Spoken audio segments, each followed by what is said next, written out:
Breaking news, breaking news, breaking news. Guys, the mastermind behind the coup in Nigeria has finally been exposed. And guess what?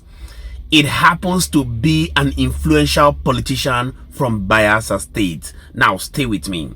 Recall that about 2 weeks ago, there was this rumor about coup plotting where the federal government came out to deny it. There was a lot of rumors on ground and all. Guess what? The Nigerian army has finally exposed the influential politicians that was masterminding this coup. Now, when I heard this news, something went through my mind.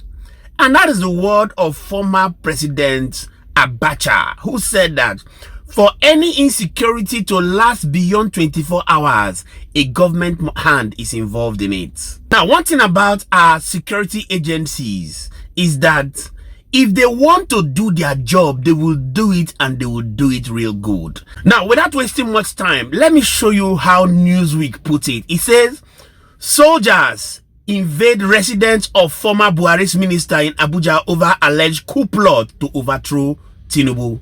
According to multiple security sources, the operation was carried out by a special military team in the early hours of Tuesday at Sylva's residence in Maitama, Abuja. Armed personnel of the Nigerian army have reportedly stormed the Abuja residence of former Bayelsa State Governor and ex-Minister of State Petroleum Resources Chief Timipre Sylva over an alleged link to the coup plot currently under investigation by the Defense Intelligence Agency, DIA. According to multiple security sources, the operation was carried out by a special military team in the early hours of Tuesday at Sylvia's residence in Maitama, Abuja. Why do you think that Timipre Sylva will want to mastermind this type of a coup? From the report, it's not about Timipre alone. It is about former President Buhari's aides and the Amiechi. I don't know whether it's still in Ubima or Abuja. Okay. Malami and the rest of it. Because the report, according to the report was emphasizing on former aides to the former president. And when we're talking about aides, we're talking about his men. So we all knew the men that run the system with Buhari, which Amiechi, our brother, has told Tinubu that Tinubu is not going to come back, is one of them. And now that Timipre has been put on the run, so Amiechi, we need to make inquiry to know whether he's still around in Ubima or he has gone for medical check abroad. Because most of these guys now, where this government is going, most of the guys will embark on medical trip abroad for the kind of medical checkup abroad. So that by the time the dust will settle, if their name is not, their names are not mentioned, then they will quietly come back. Even if they did not orchestrate this coup, pay attention. No.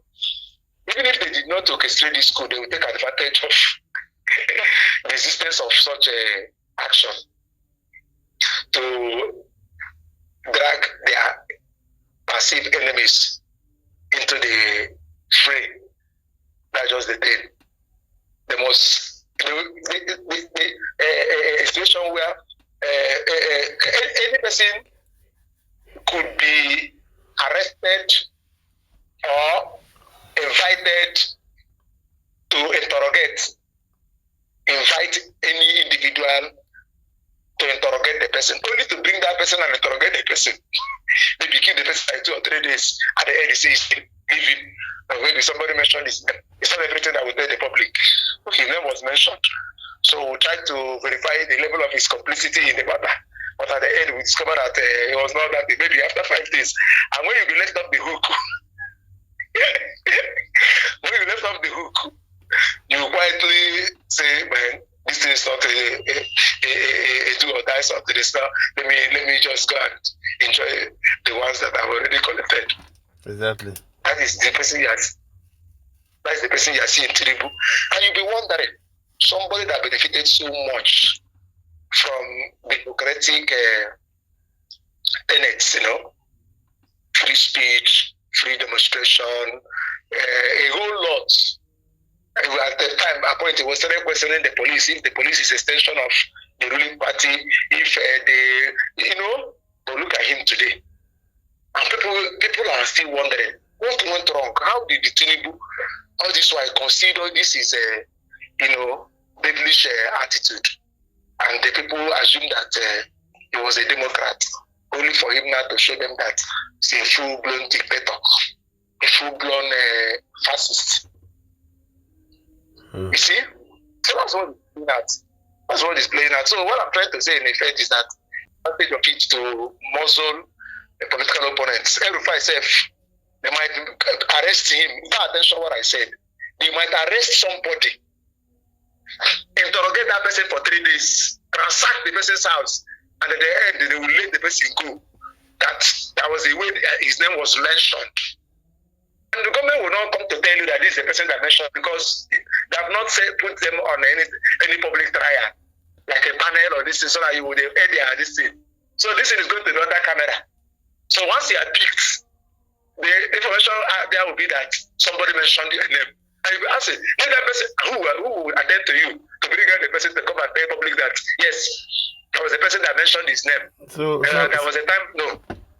So this is an open check. It's an open check.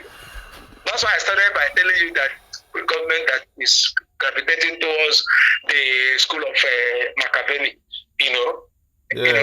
that they could go any lengths to mess people up, just for them to retain power.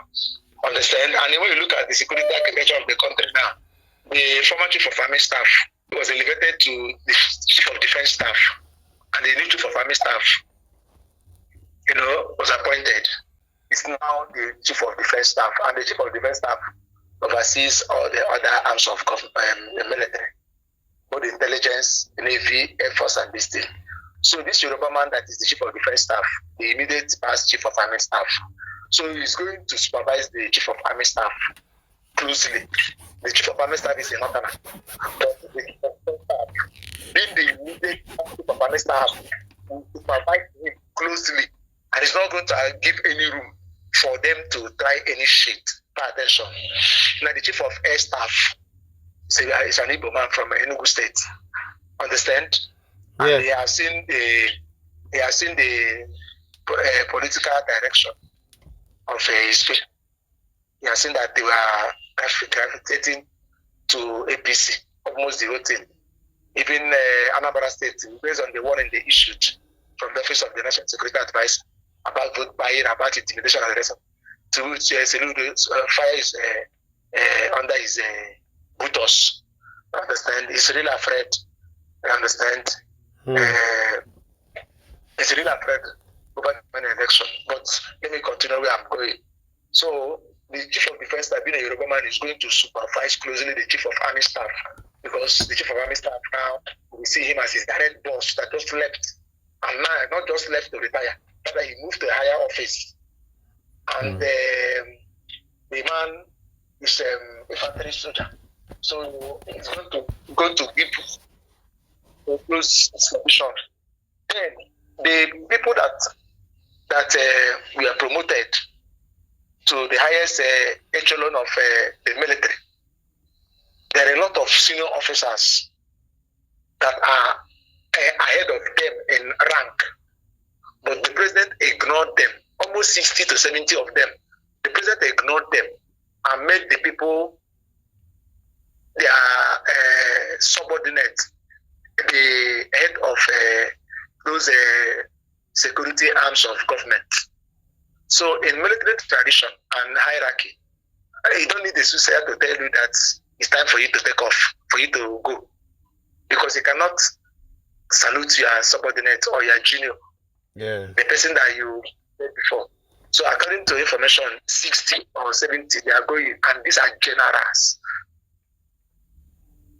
This man is carrying out silent reforms. The North are not happy, and the North can only bite through the military. They can only bite through the military. And the man is now trying to checkmate the military. He's trying to, I'm just telling you, this is just the beginning. Except there will be violent coup. And that coup if it's going to happen, it will happen soon. Because they know, they have seen that they are losing out completely. Look at the recent appointments. This man is just pushing Wara, Kogi, Wara, Kogi, Wara, Kogi. Where are the northwest? Those people who are arrogating a mentality, entitlement mentality to themselves. Those people who are saying that Nigeria was handed over to them. Where are they? So just look at the sensitive appointments he just made recently. Both the NPC group managing director, so the North, when they look at the whole thing, they are just, and the man, because once he captures the North Central, Southwest is in his pocket. South voluntarily relinquished power to him, votes to him. The Southeast, you can see what is going on. So you see that there is no much threat. So forget about all this 2037. It's a walkover. My brother. That your analysis is based on the echelons of power. What about the people, if truly the vote to count? Why are you sounding as if you are a political neophyte? Why are you a political? You don't need to argue. This is Nigeria now.